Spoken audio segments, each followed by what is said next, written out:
Namo Namo Gurave Mahatmane Vimukta Sangaya Saduttamaya Nityadvayananda Rasaswarupine Bhumne Sada Paradayam Buddha Namaste, Namaste, Vibho Vishwamurte. Namaste, Namaste, Chidanandamurte. Namaste, Namaste, Tapoyogagamya. Namaste, Namaste, Shruti Jnana Gamya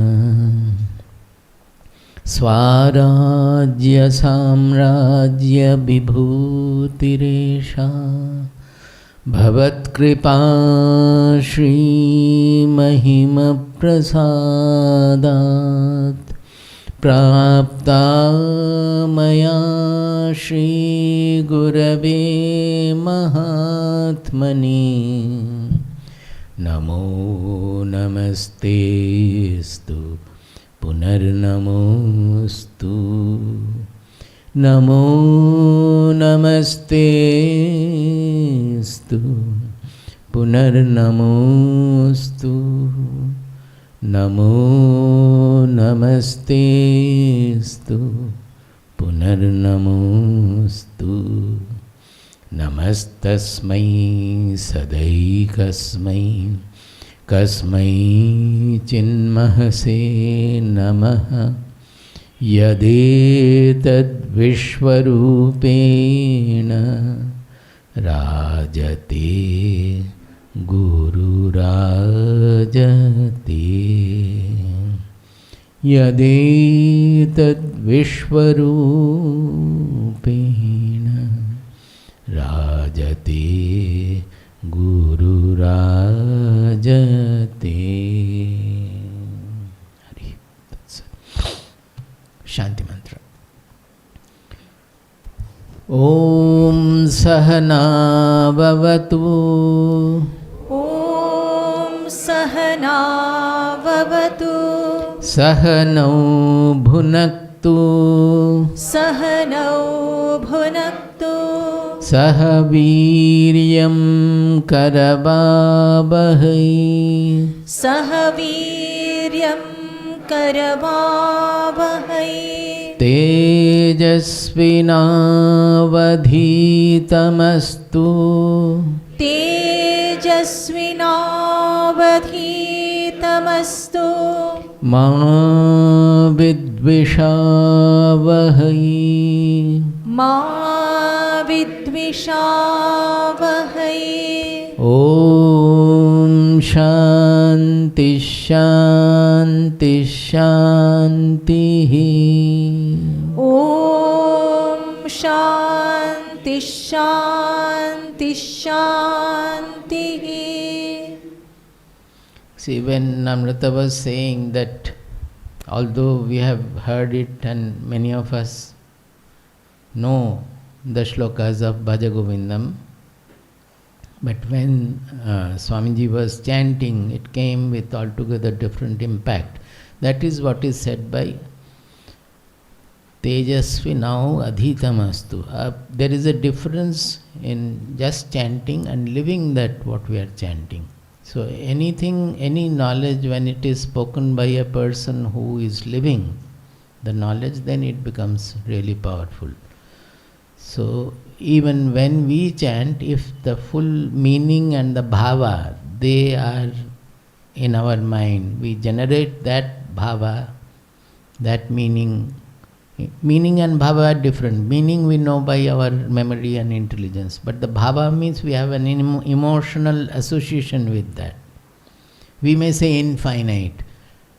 We know infinite means there is no limit. But unless the bhava of infinity is generated, that infinite feeling will not be there. It will not have the impact. So when we are saying akashavat, Akashavalle vidura goham.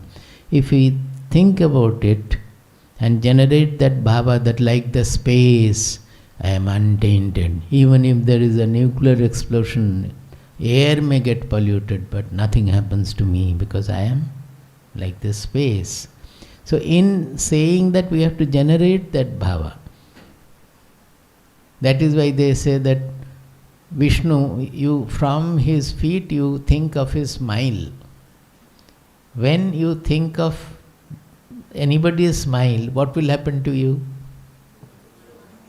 You will also, however you may be glum faced and all of that, he will start smiling. That is why before chanting the Vishnu Sahasrama, it is there. Shuklambaradharam Vishnum Shashivarnam Chaturbhujam Prasanna Vadanam Dhyayet Sarva Vignopashantaye. Shuklambaram means all white. So our mind is always fragmented by differential notions, various colors, and we enhance it by wearing also all kinds of contrasting color, this, that and all. We are not, that is why we always say that in such a spiritual retreat or so, try to wear white or very light, sober color, sober dress, so that the mind does not get fragmented by the whatever we are seeing. Even food also, that is why I don't say anything, because Swamiji likes to feed. But food also has the effect on it. So if the bhava is generated, then it will have the greatest effect. The Shuklambaradharam Vishnum Shashivarnam, like the moonlight, it's cooling, soothing light. So if we think of that image in our mind will become like that. Then he says, Prasanna Vadanam Dhyayat, that Vishnu's face, as we picture, that is called the Prasanna Vadana. I have earlier also said that there is a difference between Sukha and placidity, that Prasannata. Prasanna means whose mind is prasada. This prasannata will not go even in suffering, dukkha or struggle also. It is common in sukha and dukkha. The uniformity, samatva we get, that is the prasannata, the prasadam, the shloka, what is that? Prasadam adhigacchati. Ragadvesha viyuktaistu vishayan indrishcharan atma vashair vidhe atma prasadam adhigacchati. This prasada, it is in ragadvesha both. If ragadvesha goes, then in suffering as well as in so-called happiness, or the two, favorable, unfavorable, prasannata will not go. The prasada will be there. Prasannata and prasada both are same. Now, here it is saying, Prasanna Vadanam Dhyayat. The moment you Dhyayat, we are chanting Dhyayat, Dhyayat, Dhyayat. We are not doing the dhyana. This is the trouble with us. Every day morning we are going and chanting Prasanna Vadanam Dhyayat, Prasanna Vadanam Dhyayat. बोलने से क्या होगा? कुछ नहीं होगा. We have to do the dhyana on the Prasanna Vadanam. We may say, I am meditating on Prasanna Vadanam, but I am not meditating. There lies the flaw. When we meditate on the Prasanna Vadana, there is no other way. Your mind will become Prasanna. Because the mind is whatever it is thinking. If you think of Prasannata or Prasada, the mind will be filled with Prasannata and Prasada. Sarva Vigno Upashantaya. Then when you become Prasanna, all difficulties may remain outside. But in your mind, no difficulty will be there.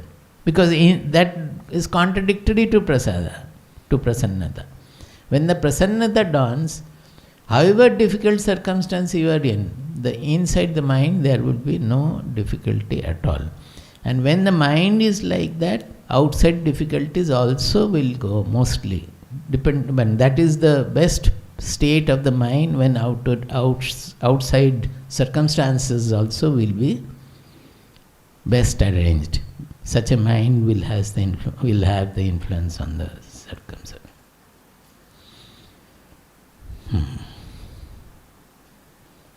Why did I say that? Oh, that Swamiji is chanting of Bhaja Govinda. Now I will answer the questions because a lot of questions are already accumulated. Some will be covered by single answer, and quite a few have come from mail also. Try to do maximum possible. Before that, I just wanted to mention, which I have not done here. What so far we have read is that if we are in reality the universal identity we have, if Atma is universal, then why are we not able to act according to that? Why are we getting deluded? That is the main problem. So our Shastras say that whatever puja, upasana you may do, but the ajnana or ignorance or avidya, that we are deluded in the world, that delusion will not go until our buddhi becomes illumined. The ajnana is seated where? The ignorance is seated in the buddhi. We are not able to understand things, we are not able to understand the reality. So until the ajnana is removed for the buddhi, however japa, dhyana, meditation, samadhi you do, you may be successful also, but you will not be at peace, because the buddhi will, as long as the ignorance is in the buddhi, you will be troubled in the world. You may be peaceful while meditating, but the moment you come out of the meditation and interact in the world, you will be again in the same soup. You will be again troubled by the world. So the ultimate remedy lies in removing the ajnana. That is why in Yoga Vasishtha it comes repeatedly. One shloka says, yesterday we had projected but we forgot.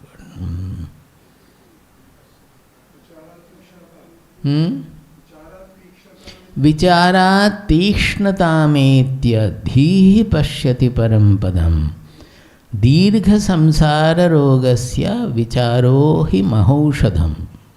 He said that samsara means samyak sarati iti samsara, means drifting. Our Sanskrit words are coined in the manner that they embody the meaning that this world we are interacting with, without movement, without motion, there cannot be any creation. The creation means energy. Energy means motion.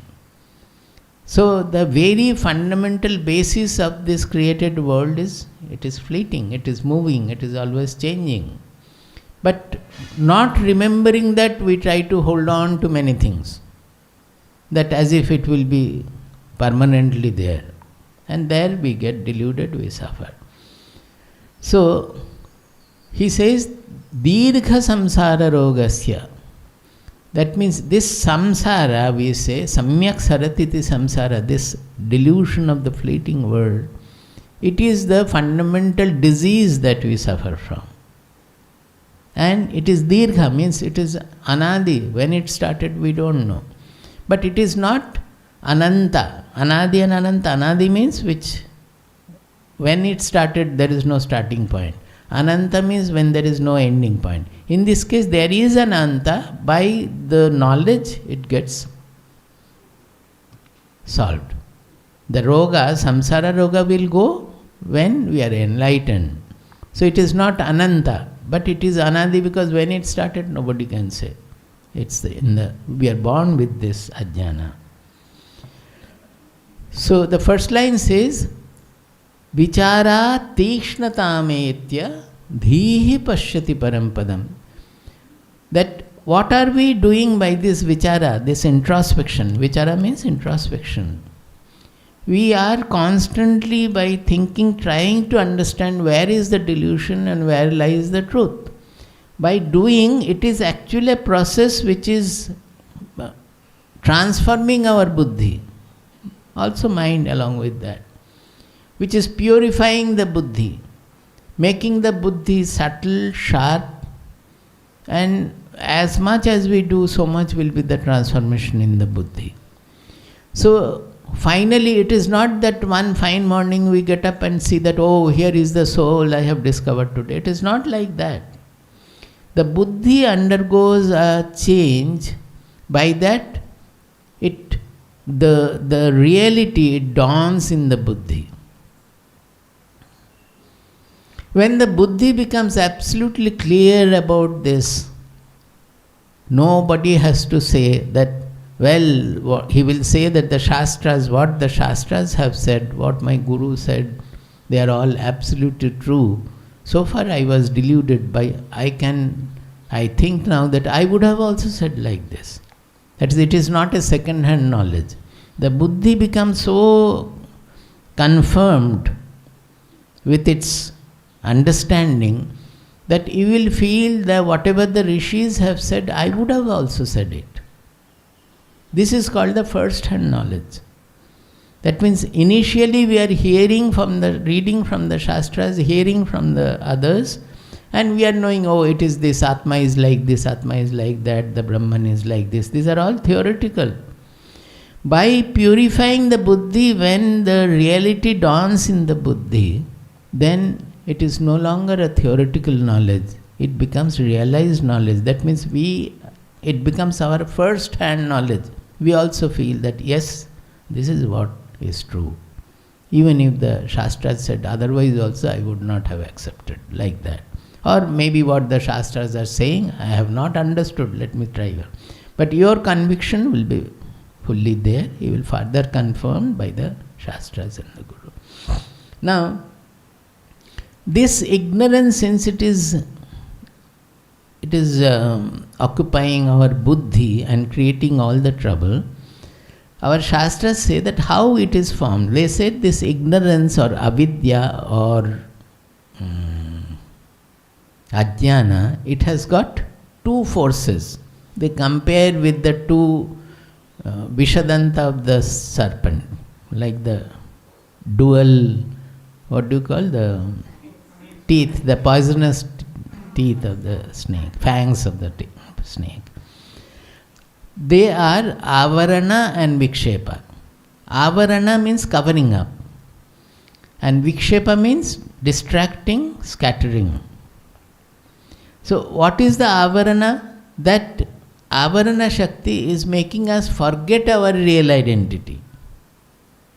The moment the real identity, the universal identity, the transcendental identity is forgotten, we start feeling that I am this body, I am this personality different from all others. The whole world in front of me is different from me. I am the knower of the world and the world is an object. So we start immediately, when we forget the real all-encompassing reality of the Atma, of our real identity, we feel the different, we have the differential notion, and immediately we develop the likes and dislikes and run after things, run away from things. The whole drama starts from there. Vikshepa means the mind gets shifted from that stability in our real identity and it starts running after things we like and running away from things we do not like. So raga, dvesha, bhaya, fear, everything comes from there. So that is the cause of the samsara dirgha roga. So the buddhi has to be stabilized, the buddhi has to become enlightened. By that, this roga will go. So what were we trying there? We are working on our understanding and removing the ignorance from there.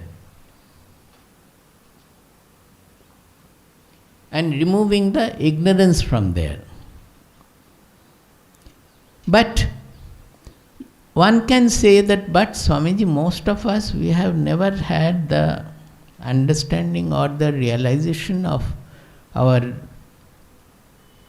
unlimited, unbounded identity. So what are we to do for our sadhana? Can we not progress in our sadhana till we know that we are not this? So one need not wait for that, provided we accept what the Shastras say. The Shastras have given us a concept of the soul or Atma. And elaborated, all the Shastras are talking about the Atma. So it's very well defined what is this Atma. Now, even if you do not know, first-hand knowledge you don't have about what is the Atma, if you accept it as real identity, then should we not behave thinking that this is my real identity, whatever I am acting, the way I am acting in the world is not according to that. So can we not transform our interactive life depending on this fundamental concept? That is the process for everybody. As in the interactive life we introduce this uniformity of the ultimate identity, the universality of everything, we try to incorporate those bhavas, those concepts in our everyday life. And by that what will happen? What are we doing? We are actually replacing the fragmented mind, which is always running after and running away and getting attracted, getting repelled, having hatred, having love, etc. So always it is a scattered mind. So what do we have to do when we are replacing that with the oneness of everything, that unity in diversity? That scattered mind will become convergent. The divergent mind, will it not become more and more convergent and uniform? That is the sadhana. The mind which is always scattered and getting attracted, repelled, affected by raga, dvesha and all that we talk about, that mind will get a stable position of discovering the unity in diversity. It might not have discovered, at least imposing that unity in diversity, so that the mind becomes convergent and one-pointed through that. That is why this Murti Puja and all are given, because this knowledge all will not be able to understand immediately. But suppose somebody has a faith in Shiva, he is also told that consider that Shiva is all pervading, God is all pervading. By doing that, what will happen? An enemy whom you cannot even withstand looking at him, you cannot even see the face of the person, if you can impose in your mind that he is also Shiva. That is, you are implanting Shiva in everything. So the revulsion you are feeling, that will get moderated, and you try to think of Shiva there. So what is happening? By installing Shiva everywhere in all differential appearances, you are finally seeing oneness in that. You are seeing Shiva everywhere. So the mind is proceeding from fragmented distraction to a convergence which is leading the mind to oneness. This is the basic technique. And those who can do, then they become so devotional that they see their Ishtadeva or Shiva or whatever, Ishtadeva everywhere. For them, when they meditate, finally they will discover Shiva. They have the vision of Shiva. If they want to become the Brahmajnani or the ultimate knowledge, they have only to drop that Shiva, focus on the Shiva. That is, you are completely convergent, focusing on the one pointed to that Shiva. You have a concept of Shiva. Shiva, whether it is there or not, it doesn't matter. You have a concept of Shiva, and that is utilized to converge your mind, make your mind one-pointed and stable. When it is one-pointed to Shiva, you have to drop that, then the mind will be left with what it is. And what it is? It is the Brahman, it is the Atma. It was still focusing on an object called the concept of Shiva. When it has got fully focused, that is, we call it Savikalpa Samadhi. Generally in Shastras, it is called Savikalpa Samadhi. When there is a form, the mind has become stable, mind has become focused, but it has got focused on a formed thing. This is called Savikalpa. Now, to progress from this form to non-form, that is Savikalpa to Nirvikalpa, we have just to drop that wherever the mind is focusing. When you drop that point of focus, then what is left? Mind is left with its own, that's the consciousness only. That is the time the consciousness reveals itself. So the standard procedure is we have to get rid of the avarana. That means we have lost the knowledge of our real identity, and that is why we are lost in the fragmented world. So to bring back that knowledge of the reality, either you meditate and get into samadhi and get that experience first, that is one.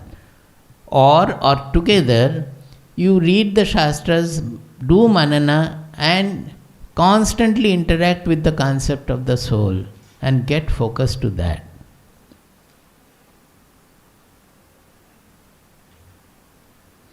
Suppose when you interact with anything, will not there be an energy exchange? Suppose you are interacting with a very angry person. You will find after some time you are also losing your temper. Is it not? If you are interacting with a very peaceful person, you will find that peace dawning in your mind. Is it not? In Yoga Vasishtha it is said that how will you know whether the guru is fake or a real guru, or who will be your guru? How will you know? Yoga Vasishtha Deva says that you go and sit in front of him. You need not ask also anything. You will find an antashidalata dawning in you. Antashidalata means a coolness, like a shower, inner bath dawning in you. Your mind will become absolutely empty, as if washed by a cool water, ice cold water. And so what is this? That is, if you sit near him, you have this feeling. That means where from it has come? Normally you don't have it. Now if the peace dawns your mind, you understand that it is coming from that person. So this is an indication of how to find out a real knower or a sadhaka, or who can be. Even if the person is a knower, everybody cannot be everybody's guru. There is a harmony that maybe say A, B, C, all are knowers. Now Shishya, small a, small b, small c, he has to come, the small a has to come to big A. There is the harmony. But if A goes to C, there he may not find that kind of an harmony, So we cannot determine like that who is a knower and who is not, but at least we come to know that who can be my instructor. That's Antashidalata. So there is always an exchange of bhava, exchange of energy when we interact with something. So normally we are interacting constantly with the fragmented world.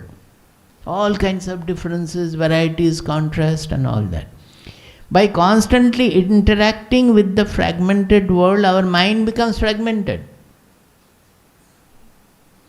If the same mind interacts with the oneness, that the same mind will become like Kaivalya Navanita, like the butter floating in the buttermilk, that it will get integrated, it will become converged, it will become oneness there.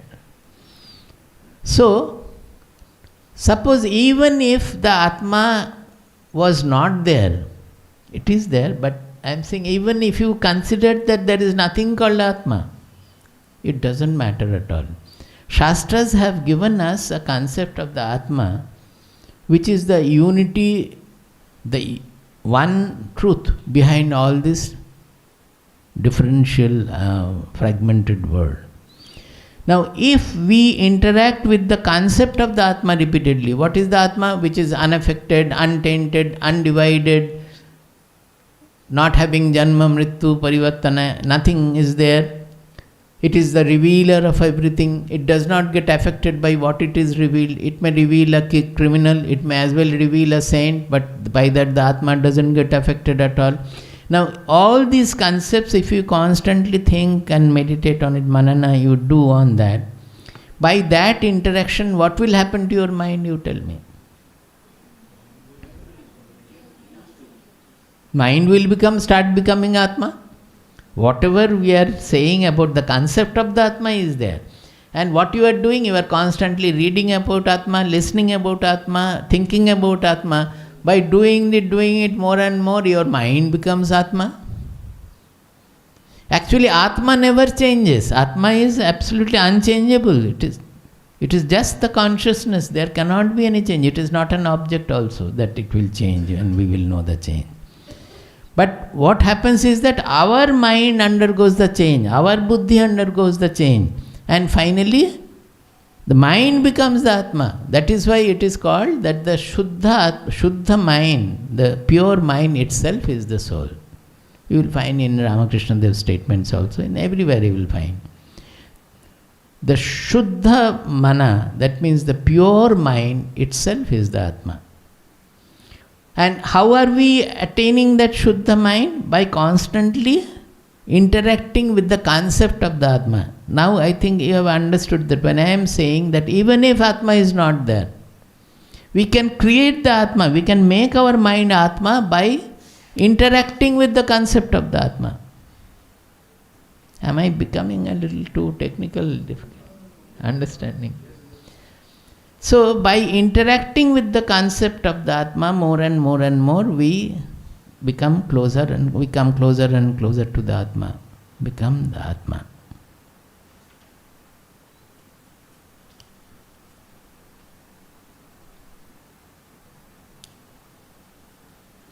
So the technique here is a very common technique. What is it applicable? What are we applying? As Swamiji says, spending mind hours. That is, whatever we think, we become that.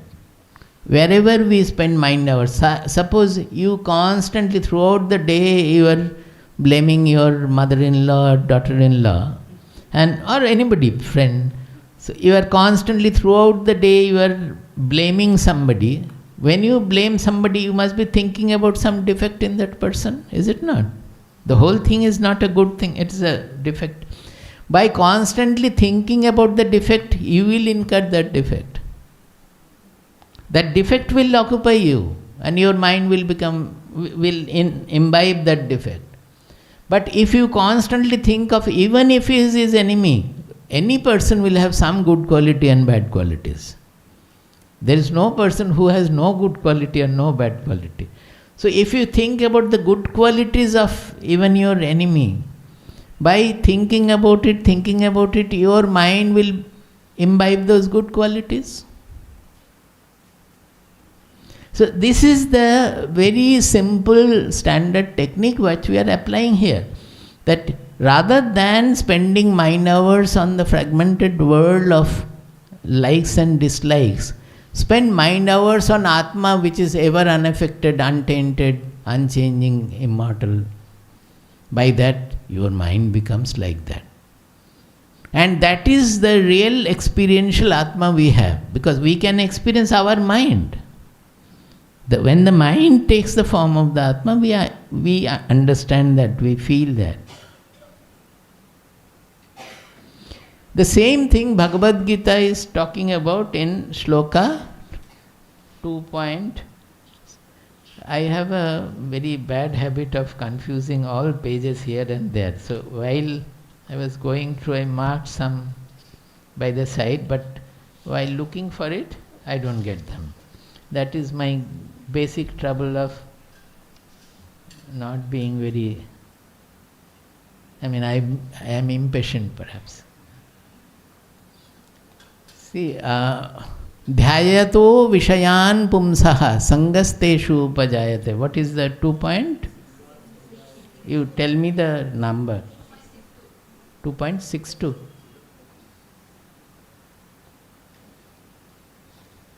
Huh. 2.62, 63 and 64 I have already told. Ragad Vaishaviyukta istu. Dhyayato vishayan pumsaha sangasteshu upajayate sangat sanjayate kamaha kamat krodho bhijayate. It's a very good indication given. He says, dhyayato vishayan pumsaha sangaha teshu upajayate. That our trouble, whole Bhagavad Gita is talking about our trouble is sangha. What is the Sangha? Clinging to what we like and intolerant about what we dislike. That is, it's a good thing. It's a good food. You take the good food. You take the proper quantity which will be good for your body. Everything is fine. But if you repeatedly think of the taste and which you like, you will overeat. And like any sweet items, cream and payasam and all. Yesterday from dream, I got up with the Adap Pradhaman, that payasam which was served here. And the taste was in my mouth. And I forgot, actually I was a little absent-minded at that time. So I thought that day we had the payasam. But Miru and others corrected me, no, it was 2 days back. So then I realized that I have seen the dream, that where I was tasting the payasam. I don't take. I take very little, 1 spoon or so. But I like. So, he says, Dhyayato vishayan pumsaha sangas teshu pajayate. By constantly thinking about Vishaya. Vishaya means the world, objects and situations and all. The more you think about it, that gives rise in your mind something called Sangha. And he says, Sangat sanjayate kamaha. That is why I took this shloka. That kama, the desire is not the original. We are creating desires by our own spending mind hours on the likes. So it's a great signal, great tip given to us, that don't think that the desires are always coming, what can we do about it? That is the general attitude. The desires are always brewing in the mind. How can we get rid of the desires? Desires we are creating by constantly thinking about it. Suppose when you were young, you like to play with the ball or doll or whatever. By thinking about that, that became our object of desire, is it not? You would look for a better badminton racket or a ball or whatever you are attracted to. You develop Sangha towards that. When you grow up, you are no more interested in that. You are not playing with those things at all. So where are the desires gone? You are not thinking about it, so the desires will not come. At that time you are interested in partner. So constantly thinking about somebody and finally you want to marry that person. So that the Sangha has developed towards that you lose your judgment also, that will the person be a fit partner for me? Because it is one thing to just to play around or to make a family or to live together. In most of the cases, when you live together, it needs lot of adjustment, lot of sacrifice, so many things will come up, which will all come after marriage. But you have lost your discrimination before marriage by developing Sangha. That is why it is said in our country that take the advice of the elderly people who have not developed Sangha for your chosen one. So they will be able to have a judgment on the basis of the gunas and all, whether it will be fit for my son or my daughter or so. They will be able to have a better judgment, generally, unless they have Sangha towards something else. No, that happens. I know of a person in our own family. She developed a Sangha for some IAS officer. So she wanted to marry the daughter to an IAS officer. So so many options are coming in. They are ignoring all other things. The IAS officer is the topmost. So it will lead to a mistaken choice. So even the parents can also have Sangha towards something which they like, or looking at the person, such a beautiful, if my son-in-law, daughter-in-law will be like this, what a great. The mother and father also may get deluded by all that. So the problem is that when we develop a like or dislike, but repeatedly thinking, it gives rise to the Sangha. We have other examples also, I have quoted so many times. Suppose 20 years ago or 20 years ago itself, when there was no mobile, would anybody have a desire for the mobile? Mobiles came, So you started using it as a need, maybe, phone. But then newer and newer models, so many different models, smartphone, then higher this, iPhone, this, that and all, many things started coming. That also you would have been normally satisfied, but you are seeing your friend is using it. And more you interact with the friend and you come to know the facilities given in that. Oh, it has got such a beautiful, very high resolution screen. It can be done this can be done, that can be done. So you start thinking about the particular facilities of that mobile. More and more you will think that, let me also have it. Similarly about car also. In up to 80s, we had only Ambassador and Landmaster and Fiat. So once a person has the car, no more desire for anything. But the businessmen know, they started pushing in higher and higher and higher, Mercedes and this and that. So when we see them, we are not satisfied with. Earlier we were satisfied with the Ambassador or Fiat. So that was spoiled by showing us more attractive options and fooling us by thinking about it. They will put on the paper also, newspaper, you see how beautiful, they will write many things. They will put a beautiful girl also along with that to attract your attention. They have, the businessmen, advertisers know all the techniques of how to fool people. So they will do that. What they are trying is what Bhagavad Gita says. They are trying to grow Sangha in you. This is the technique without knowing they are following. They are doing the same thing. So the Shastras say that you develop Sangha to this soul, which will take you away from all other Sanghas. Or, as Bhagavatam says, Satsanga. Sarvasanga paho himam. That Satsanga, to develop Sangha towards the truth. Or a person who represents truth also is meaning there. Develop a Sangha, an attachment to the truth, because that will take us away from all other Sanghas. Yatha varundhe satsangaha sarvasanga paho himam. Ma will tell you where in Bhagavatam it is there. That is, you normally you are always having Sangha towards many things in the world, and your mind remains distracted. You develop a Sangha towards this truth, towards Atma or towards the knower who represents that truth for you. That Sangha will take away all other Sanghas. So, this constantly, so one cannot say that Swamiji, I did not have the Samadhi, so I do not have the first-hand experience of the Atma Sakshatkara. So how can I implant or establish Atma in all my interactions? You need not. Only you have known about the Atma, the concept of the Atma from the Shastras or from the lectures, from the videos, whatever. And that you have to develop a Sangha towards that. And that you have to constantly think about. By that what will happen? The Atma's gunas, the qualities, the parameters of the Atma will percolate you. You will imbibe all those things and slowly, gradually become the Atma. When the mind becomes pure, we will automatically have the Samadhi also in the Atma, which will consolidate your feeling. See, Samadhi is a state, because you can always remember that on such and such day, such and such place, I had the Samadhi.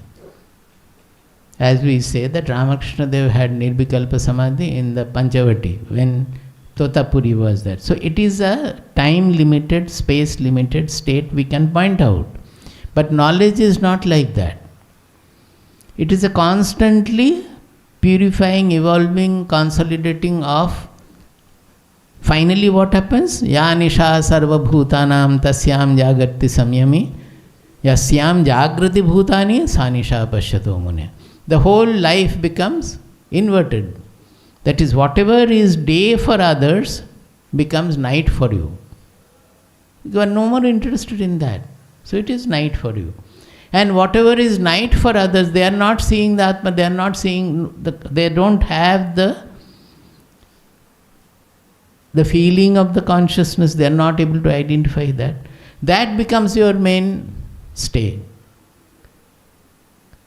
So whatever is the night for others, that becomes the day for you. And whatever is the day for others, like the world, that becomes night for you. In Bhagavad Gita only, 2nd chapter, I think. So this is the basic technique that is to be followed, and nobody can say that without this experience I cannot progress. Everybody, particularly Bhagavad Gita, has opened up the sadhana for everybody, every time. Normally you will do only, I do the sadhana 1 hour in the morning, meditate 1 hour in the morning. Bhagavad Gita says that is not sufficient. You have to make all moments sadhana. And how will you do? By the buddhi yoga, that is what we are discussing. Through vichara, through incorporating, constantly interacting with the concept of the Atma and imbibing those qualities of the Atma in us.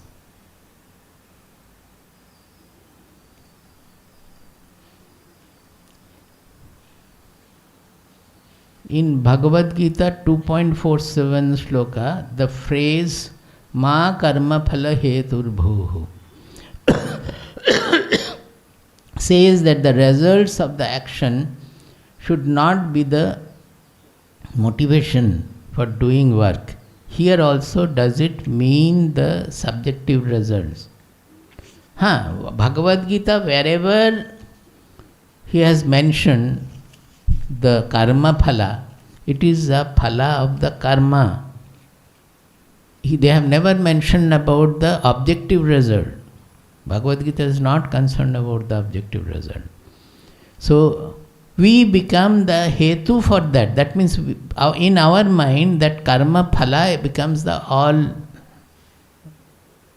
all-encompassing reality for us. What is the phala? I will become happy. By passing the CA exam or so, I will get a good job and then I will become happy. Is it not? So it is not that you should not focus on the karma, you focus on what you are studying. First of all, you have to see whether you are fit for that subject or not. If you feel that you are given to that subject, you are fit for that subject, you focus on that. You should love that subject, you should like that subject. So constantly if you are spending time on that subject, objective result will automatically come. Nobody can do anything. But what happens to us is we become karma phala hetuhu. They are saying ma karma phala hetuhu bhuhu. That is I will become CA and then I will have and then I will become happy. These are the objective phala you will have in any case. But I will become happy is a subjective phala. And I will become rich or I will, that I, whenever that the I is coming, whole trouble is coming from there. Otherwise we are doing so many things. Whatever work we are doing, we can do to the best of the perfection we can do. Similarly, when we are studying also, we will study to the best of our perfection. And it will have its own result. You cannot perform better than that. But always thinking about the result, objective result, and how will impact me, we are becoming anxious, we are becoming fearful, so we are losing our performance, which you could have gathered in 1 hour. You will find that your mind is drifting. Will I be able to pass? Will I be able to do? Will I be able to do? So you will not be able to. The whole day studying also you will not be able to do. So we are losing the game there. See here karma phala hetuhu bhu. Maha karma phala hetuhu bhu means your focus is not on that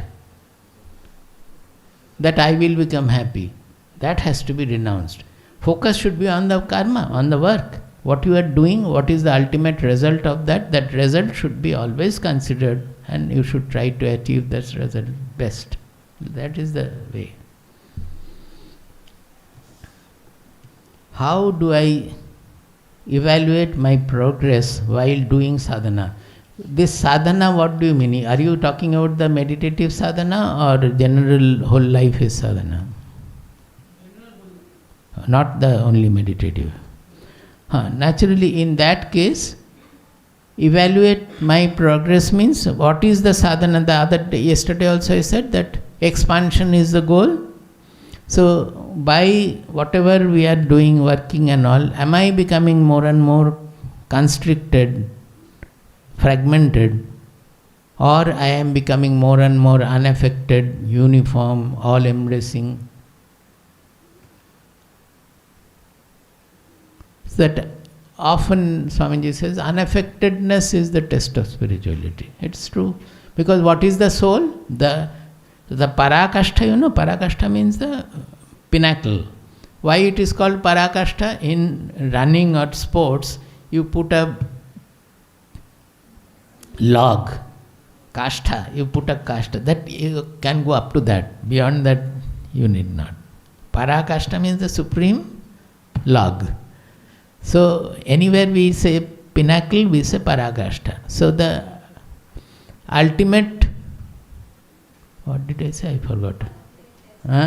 Unaffectedness. So, the parakashta of unaffectedness is the soul, which does not get affected by anything. There is no question of affectation, because it is not in the objectude, in the objective field that you can know that soul has become dirty, soul has become pure.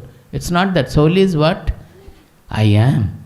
And that you cannot see any change or anything at all, because it is not in an object, it is the subject. The soul will reveal everything, and by revealing also it never gets affected.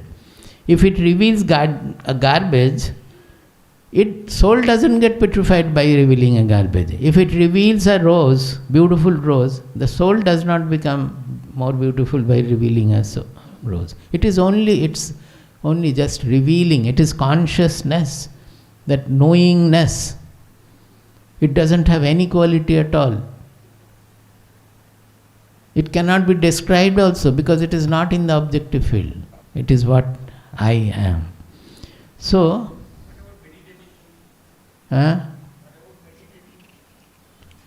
sadhana. Meditative sadhana, parakashta is jnana, samadhi. Then you become zero, or all, both are same, zero or infinity. That is, you transcend the duality, the subject-object duality. That is the non-dual experience. That is, before that, you are still looking for the soul. That means subject-object duality is there. The parakashta of that is, there is nothing called looking for everything is soul alone. It's a consciousness alone. There won't be any question. The moment the question comes, we have come away from there. We have fallen from there. There cannot be any judgment also. Oh, I have. The moment you said, oh, I have discovered, gone. You have fallen. That duality will not be there. That is in the mid. That is the ultimate I am talking about. And growth in meditative is, you will be able to know that the mind, whenever you sit, the mind will become peaceful, silent, withdrawn. Not only stillness, actually it depends on various other things. Suppose you meditate early morning, 4 o'clock, 5 o'clock or so. It is the whole nature is coming to life at that time. Is it not? If you look at the trees, you will find that the leaves are getting stretched out, moving towards light. Everything will move towards light. As if there is if you could see the subtle energy, you will find the energy is going up to the sun like this. That is the time, if you meditate, then you will find lot of knowledge is dawning, the opening taking place. That means we also open up to the sun, to the knowledge. Whereas in the evening, if you see, the leaves, everywhere, the whole nature is folding within. It is withdrawing within. So that is the time our meditationally also will be completely withdrawing within. So such differences will be there, which will not be there in the ultimate level. There is no difference at all. And because nowadays we don't sit in nature, so this, whatever I am saying, it may not be so much valid, because we have lost touch with nature. If you sit in nature, then it is altogether different. I went in Himachal Pradesh to Kaya Kalpa for Ayurvedic treatment. There, it's a beautiful place, and where they have an area which they call oxygen area, oxygen something. And there you have several seats created here and there for meditation. It's nice to just to sit there, meditation will dawn. You don't have to meditate. This meditation also, when it becomes natural, because I often quote our Narayana Tirtha Dev. Baba had visited, he was staying in present Bangladesh, Faridpur district. The state was called Jnana Sadhana Mat. The name of the ashram was Jnana Sadhana Mat. Whether it is still there or destroyed, I don't know, by riot and all. What has happened, we don't know. I have a mind of going there and seeing it. Actually, I have a mind of going to Puri and find out his guru's place also. His name is Gangadhara Tirtha. He was a Puri Shankaracharya. Maybe 150, 200 years ago, I don't know, I have not calculated. So he, because of Vairagya, he said that this remaining a Mathadipati I don't want. So one Zamindar, one landlord disciple was there. He said that, can you not make a small kutia for me? This charge, let somebody else take over the charge of the matham. So he made a small cottage on the bank of Chandana Sarovara. Chandana Sarovara I have seen in my childhood, but after growing, and I did not know about Gangadhara Tirtha at that time. So of late I am often thinking that I should go and try to investigate whether any sign is there or not. It's just a curiosity or just a gratitude for our parampara. Before that, actually, we don't know that somebody, I think this Gangadhara Tirtha only, he was sitting in Haridwar by the side of the Ganges, and one saint came there, one sadhu came there. So this, our Purvaja, he had carried some saktu. Saktu, you know, the thelawalas and rickshawalas that take in the lunch, the powder of kadala, the chana से बना हुआ और नहीं तो जाव से बना हुआ, that they mix with water and take it. It's very much energy giving. So generally those days they used to carry shaktu in a small bag so that they can travel. The traveling will take 4 dham, going and coming back would take 4-5 months sometimes. They have to walk throughout they have to walk. My grandmother has gone like that.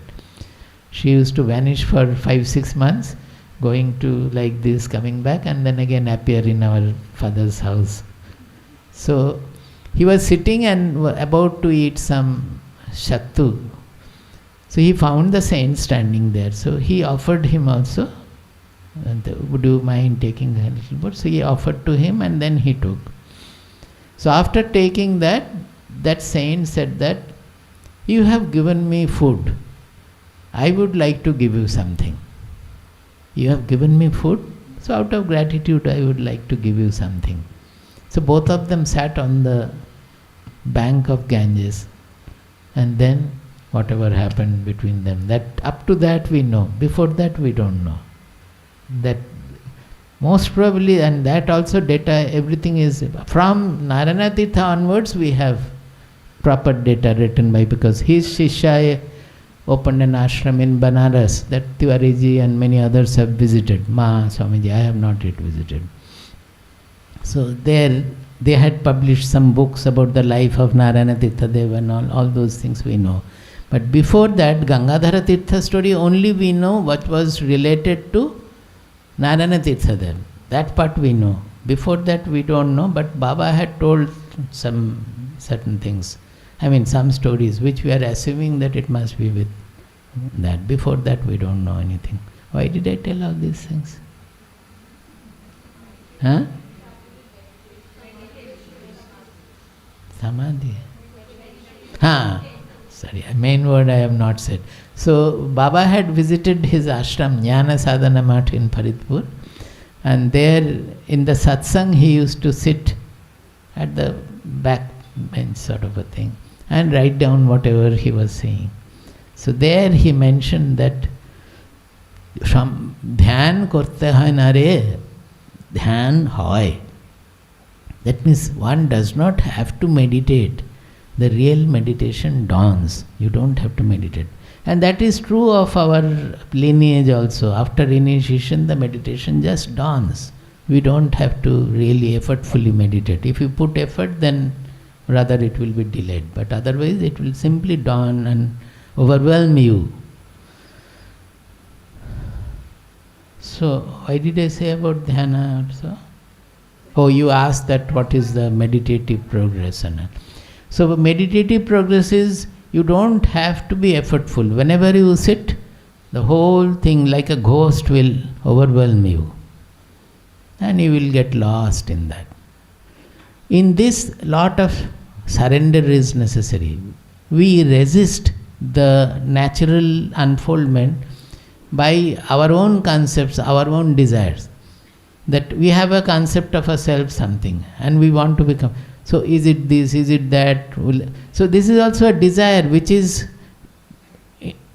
making our mind small and distracted. We are not able to become zero. If we become zero, then automatically the Guru Shakti will take us to wherever I am supposed to go. But we are not able to surrender to the Guru Shakti. If we can surrender, then it will, that dhyan hoy, it will automatically take us. That is why he used to say that surrender, the Sanskrit is sharanagati, samarpana. So he used to say, that is also written in Baba's diary, we got it from there. That diary is called Sharanagati Panchama Purushartha. That there are normally 4 Purusharthas. Moksha is the last. Even surpassing moksha is the surrender is given the Sharanagati, the Panchama Purushartha, which we have to do. So there he has said that people say, I have surrendered to God, I have surrendered to Guru, I have surrendered to God and I am doing whatever God wants and all. Then he is saying that is it that easy? You have not seen God, you don't know where He stays, you don't know what He likes, you give offer Him whatever you like, you offer Him payasam or whatever you like, and that offering is different in different parts of India. That proves that it is according to our choice that we are offering. Lord has no preference regarding that. So you don't know where He is, what He wants, nothing you know. And you have surrendered to Him. In the name of surrender to the Lord, you have surrendered to your desires, your ragadvesha, your preference and prejudice. That is what happens generally. So he says that the test of surrender comes when you have a Guru. And the Guru will give you specific instruction, which most of the time will not be liked by you because you have your own preference and prejudice. So the conflict comes. What I have expressed, the mahavidvishavahi. Sometimes it results in intolerance, complete intolerance. We have many other stories. I will not go into, I'm getting diverted. One student finally got so, in Gurukula system, so intolerant about the Guru. He was the best student in his Gurukula. One day he thought that I will kill the Guru. And he arranged a huge stone to be lifted on the, it was kacha cottage, on the roof, thatched roof. Huge stone, somehow with help and all, he put it there and make an arrangement that if he cuts a thread, it will simply fall. And it was placed just over where Guru's head will be when he is lying. And he sat over there to operate the stone when it will be done. That day it so happened, because he was sitting there, he could hear what the Guru and Guru Patni are talking about. It so happened, it is designed by providence, by nature, that the Guru Patni was saying that why do you always scold this name I have forgotten. Divakar. Why are you always scolding this Divakara? I find he is the best student, unparalleled student in your class. Not only in studies, in everything he does. So much of dedication, so much of perfection. Why are you always scolding him? The Guru said that you don't know. I know very well, better than you, that he is the best student. But there is every chance that he will develop ego. Because he is better than all others, he may become egoistic about his qualities and all. Then the whole thing will be The whole, whatever we are trying to do will be lost. So I try to keep him under check by constantly criticizing him, scolding him, like that. So when Divakara heard this, she coolly came down, and next morning he prostrated before his Guru and said that, "Sir, if a disciple wants to kill his Guru, what should be the punishment?" So the Guru said, "No, why are you asking? No, it is just out of curiosity." He said, "No, but why should you be curious? You are such a good disciple, you are quite all right. Where is the question of disciple wanting to kill the Guru?" Then finally he insisted, and the Guru said that the Shastras prescribe tushagni, death. That is, you collect husk, just like Mandana Mishra's Guru Kumaril Bhatta underwent, that is there in the stories. So you make a pit and fill it with husk, to a heap of husk, and then you remain submerged up to this. And then the husk, they will light fire from the bottom of the heap there. So why this kind of a death? Because it's a very slow death. And even when you are getting burnt also, with your conviction, you should not run away from there. So it will slowly burn you. So it is a prayashchitta, somebody is taking willfully. So if he cannot take to that, if he doesn't have that power, then he will run away from there. But it is designed like that, and slowly it will come up. So when he said that it is me, I want to have this, that I want to die in Tushagni. The Guru was very much, no, why are you thinking like that? You are such a good disciple, you have learned so well, everything, we depend on you for the next generation, like that. The Guru Patni also came, also explained to that, no, never think of that, it will all be done. Since you have realized your fault, everything will be all right. He said no. Because that is why he was such a good student.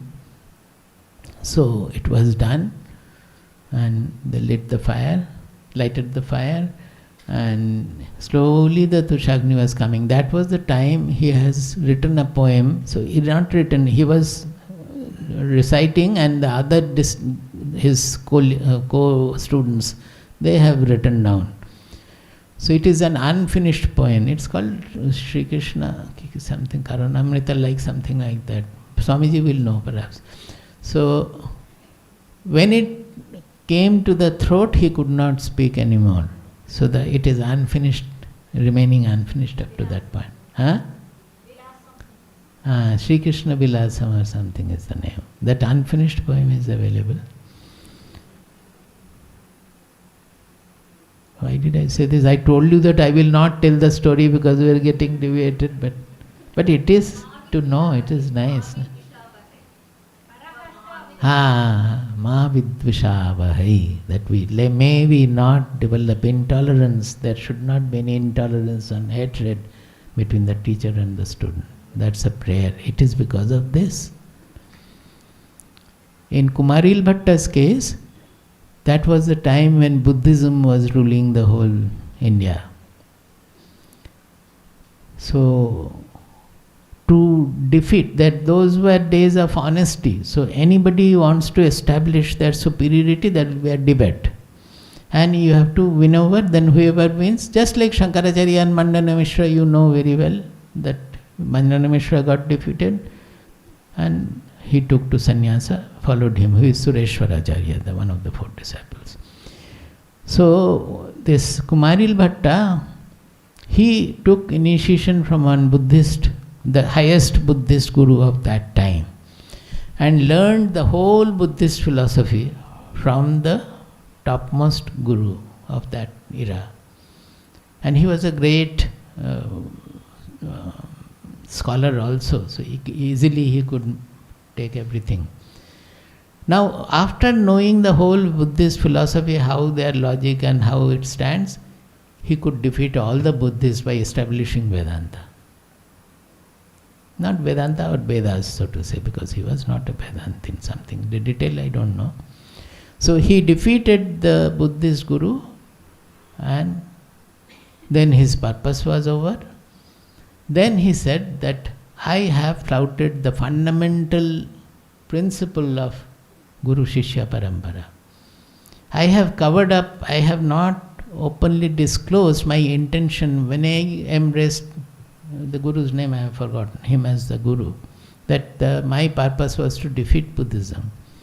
So in a clandestine manner I have taken his disciples, he gave all the knowledge freely to me, and then I used it to defeat. That was necessary for the social growth, or to re-establish Veda, which I was dedicated to. But in re-establishing Vedic institution, I have deceived my Guru, and the punishment for that is to die in Tushagni. So again husk was stacked and he was there, the fire was lit. When he was dying in Tushagni, Shankaracharya reached him to defeat him in argument, because Kumaril Bhatta was given to Karmakanda of the Vedas, and Shankaracharya was establishing Vedanta, the superiority. See the greatness of our country, these were going on all over. So he came there, but Kumaril Bhatta understood, his scholarliness was by that time spread all over. So he told Shankaracharya that I cannot get into argument anymore, but my most learned disciple is Mandana Mishra. I think it is in Banaras. You go to him and defeat him.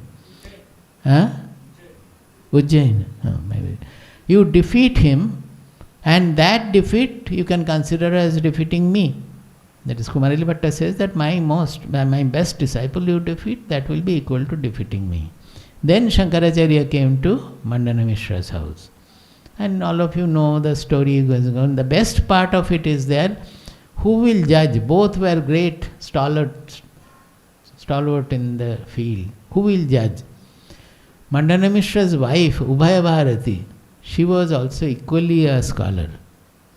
So she was kept as the judge. Are you able to imagine? The wife is judging. Now if she has any sangha towards the husband, then will the judgment be impartial? But these people had so much of faith in their honesty, in their power of judgment and all.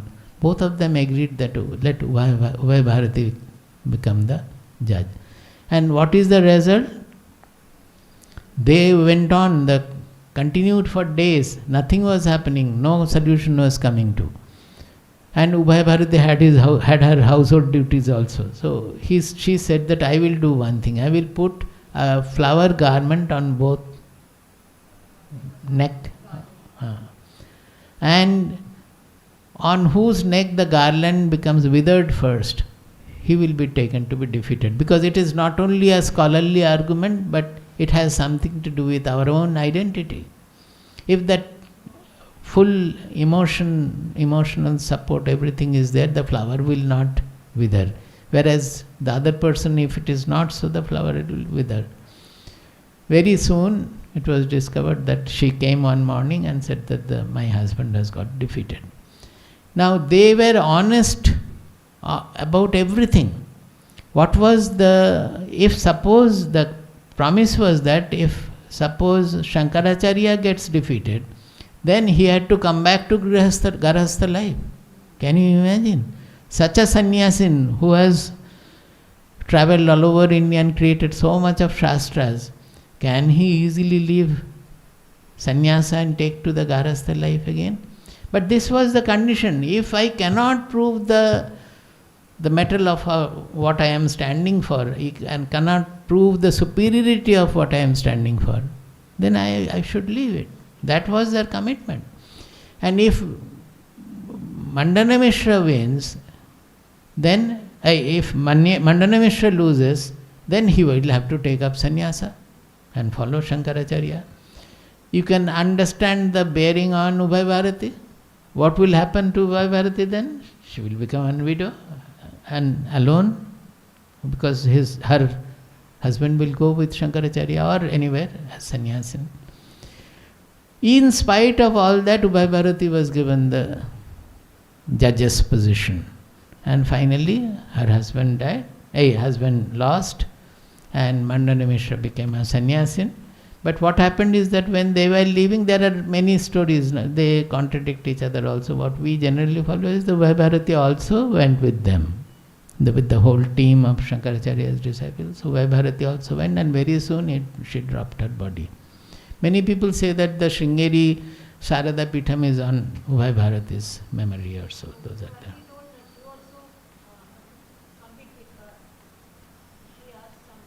In some form it might be there. I don't know that. All these are there.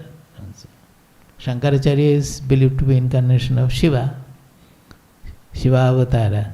Those are the way we describe. But I have come away too much. Only one. What to do? Okay. Where did I start all these things? About meditation he asked, and from there we moved over to this. As a part of doing sadhana, when one remains a witness to one's thoughts, should a seeker remain as the witness, at the witness state, or is there a next step? When does the self reveal itself? When does one know that one has transcended the body, mind, intelligence, personality? See, this is a state where there is no subject-object duality also. So nobody has to tell that body, mind, intelligence, personality has been transcended there. Because they are not, nothing is felt as a second there. And seeker remain at the witness state, or is there a next step? Yes, certainly, but I refuse to call it next step or anything. It doesn't happen like that I take a step, it happens, then I take the next step or so. And often people are not careful about what they're gaining, so they get stuck there. Now, next step means that we can talk only about the ultimate step, not even a step. That even a witness, when you say witness, what is he witnessing? There are second, the thoughts are there. He understands by becoming witness, he finds that the whole world impression is in my mind. Whether the world exists outside or not, it doesn't matter. What we are seeing as the world is whatever is appearing in our mind. So he discovers that the thoughts are passing and thoughts are arising, thoughts are passing. And where are the thoughts rising from? Where from they are rising? Where they are subsiding? That substance, if you call substance, it is not an objective substance. It is the subject. So that is called the Atma, or the consciousness, where each wave is coming. So in witness position, we still have the duality. That the subject is knowing the thoughts and objects. In the non-dual position, there is no such division at all.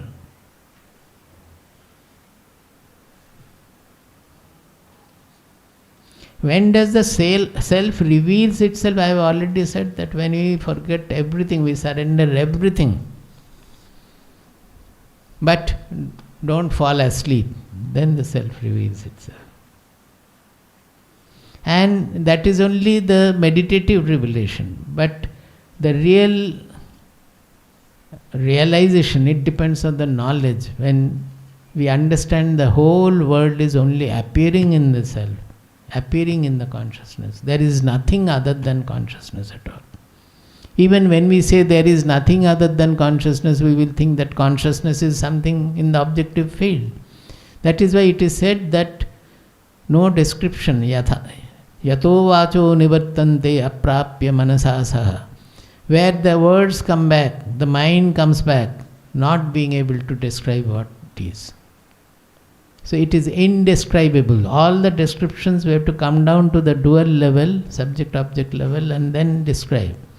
So this is always said that it is undescribable.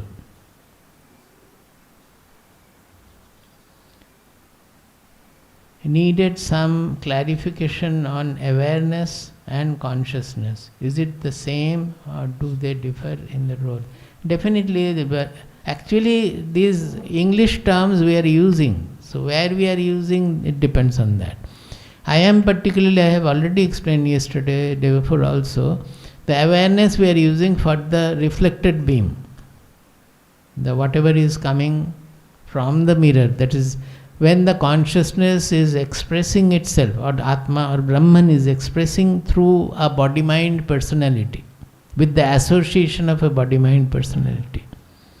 Then the consciousness revealed in that person's intelligence we are calling awareness. Essentially, there is no difference, both are consciousness only. But the way we are knowing this awareness, we can know the awareness, but we are finding it very difficult to know the universality of that. So once we discover the universality, the pristine consciousness, this awareness gets merged in that. As I said, that mirror, when it is turned, straight away the reflected beam gets merged.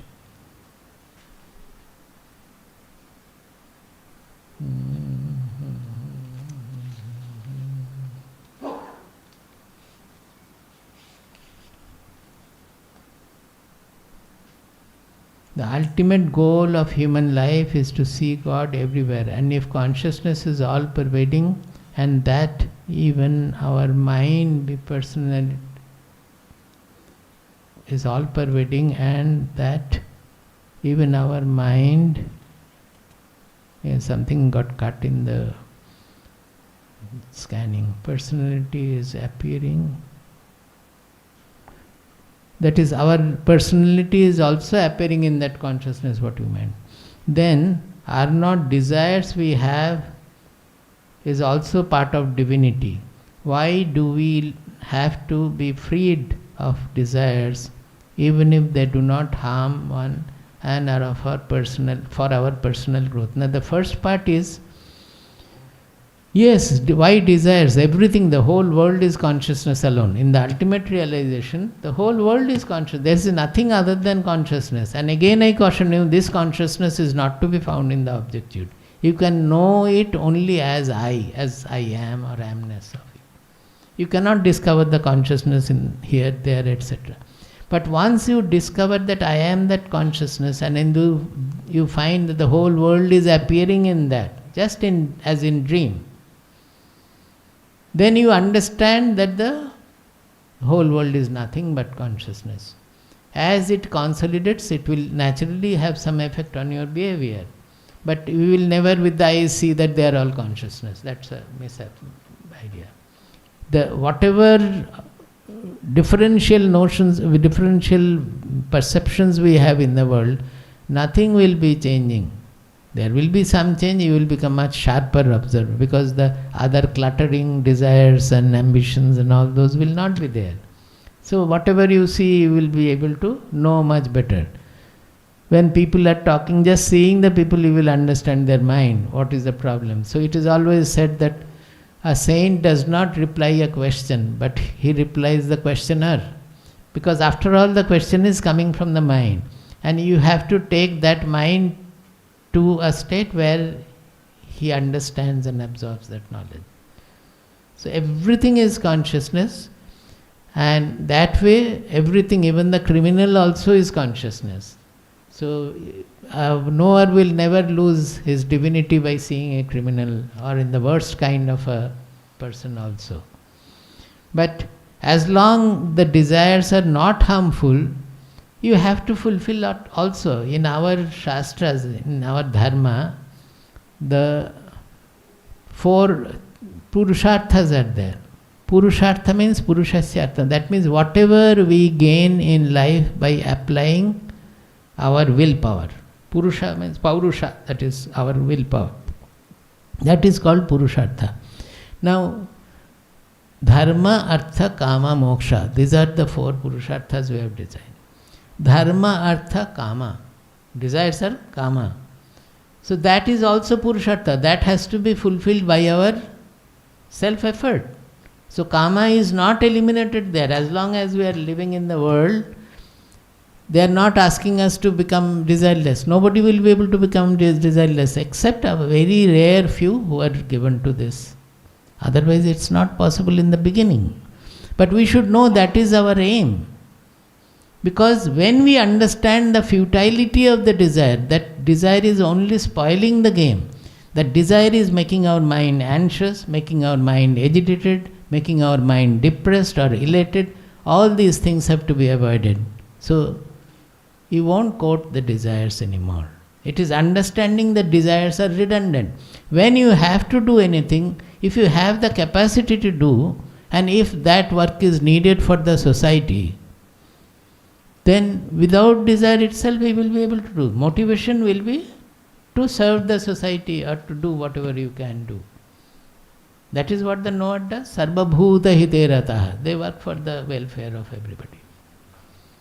So that way it is good. When it is, but the main point here is, when they are saying that dharma, artha, kama, moksha, the first is dharma. When you have learned the dharma is the fundamental law of sustenance of nature, of world, of life, our life, whatever you may say. Dharma means that, dharayati iti dharma. It holds, it protects, it sustains. So the real dharma is to be tuned to the welfare of nature, welfare of the society. That is the real dharma. Now once you have learned dharma properly, you are allowed to artha, to earn. That is, after you pass out from the Gurukula, learning dharma, you are supposed to earn for your livelihood.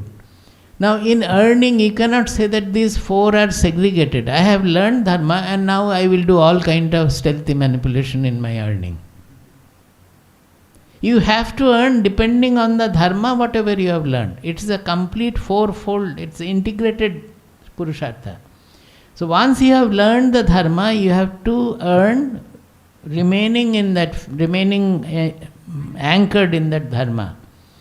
And after earning, when you want to fulfill that, what will you do with your earning? You will fulfill your worldly desires, either get married, have children, and that is very important for continuation of the society. Without children, how the society will remain? So nothing is rejected in our Shastras. They are only showing how an individual as well as the society can live the most beneficial and stable and good life. That is our way. So in kama, fulfilling desire also, you have to be very careful that you are remembering the dharmic lessons and you are doing it according to that. You are not flouting dharma in fulfilling your. If you steal others' property, is it fulfilling dharma? It is not. If you want to deceive others, if you want to put others into trouble by your desire or ambition and so, then that is not the dharma. So in fulfilling our desires also, because people have to fulfill their desires to certain extent at least, because everybody will not immediately discover the futility of the desires or redundancy of the desires and become a knower. It can be in a lifetime also, it may not happen. But our Shastras have given us the prescription so that even if you don't realize the self or the truth in whole life also, it doesn't matter at all. You can live a very fulfilling life which will be good for everybody around you, for the society, for nature, for everything. We are flouting nature everywhere, that is why the environmental problems have come up. That is because we are not following dharma, we are flouting dharma in our social also, industry or whatever manner. Everywhere we are flouting dharma. So desires by nature, if it is not harmful to anybody, such desires have to be, to some extent, have to be fulfilled. Until you understand that the desires are only spoiling our mind, so they have to be eliminated. Then it will automatically fall off also when you understand. Only thing is that there some social support also will have to be there. That is, suppose a person is very good in art. Now, normal selection according to a scripture, Bhagavad Gita and everything should be, he or she should become an artist. But because we have more money in IT, she wants to become IT professional, or say in our days it was bank job.